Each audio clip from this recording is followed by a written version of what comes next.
The tourism around Lake Bogoria, popular known for its flamingos and hot springs, has sprung back to life with the return of millions of flamingos to its shores. Hundreds of tourists are now trooping to the lake, giving a lifeline to the local hospitality industry, the local community and other stakeholders. 3 years ago, the tourism sector here and across the globe took a nosedive due to the COVID-19 related challenges. The situation around the Rift Valley lakes was further worsened by rising water levels, which affected their fauna and flora. Today, the situation has been reversed with the tourism at the Lake Bogoria at its peak. Ken Gashuhi reports.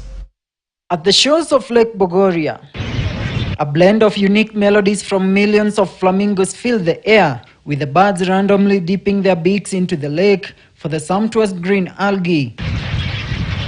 Since June this year, the enchanting presence of the flamingos has been growing each day, making the symphony louder and the shores pink, turning this place into a grand amphitheater. We actually received the numbers of flamingos arrival mid-June, and the numbers was over 1 million. And as we speak now, we have quite good number. Hundreds of domestic and international tourists are now trooping here to enjoy the scenic display of the majestic birds, giving a lifeline to the sector. We've been receiving good number of visitors. This is actually the season where we normally receive international visitors because of the summer.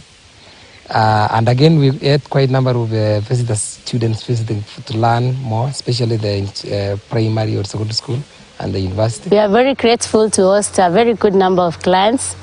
It started in the mid of June and it's going to run up to October, the month of October. The tourism sector here had taken a nosedive in the last 3 years. Water levels in the lake had increased, affecting the growth of algae, which is food for the flamingos, making them to move. Hot springs had also disappeared. The situation was worsened by the COVID-19 pandemic, but today, financial records at the game reserve are a testimony of the sector's recovery. We can judge this one even from the revenue because the last July revenue was almost around 10 million as compared to last year where we had 950,000. We had a challenge with the COVID-19 and there was restricted travel.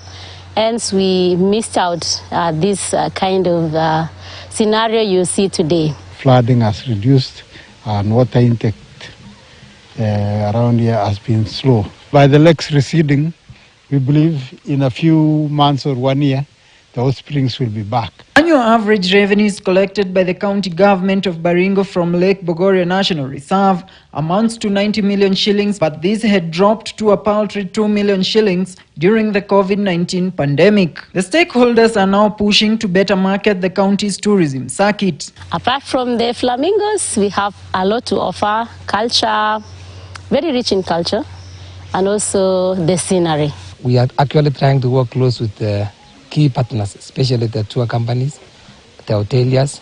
The department is in strategies of having an association with all hoteliers so that we are able to have a pool marketing. Conservancies are currently being developed so that we add value chain to the current existing products that we have in Lake Baringo and Lake Bogoria. Ken Gashuhi, KTN News, Baringo County.